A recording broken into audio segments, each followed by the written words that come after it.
தன்னை கொல்லுமா நெருப்பாற்றை முட்கள் வெல்லுமா தடையற தடையற குறி என்ன நீங்கி விடுமா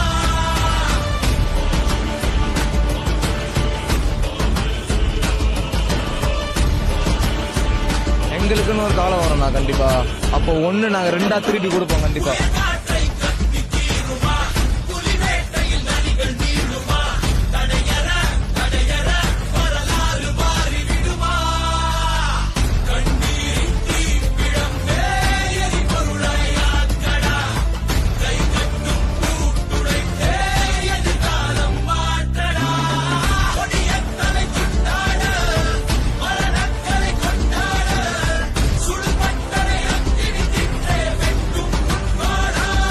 ஒவ்வொரு வாய்ப்புக்காகவும் ஒவ்வொரு சூழலுக்காகவும் காத்திருந்து காத்திருந்து சுத்தி சுத்தி சுழண்டு சுழண்டு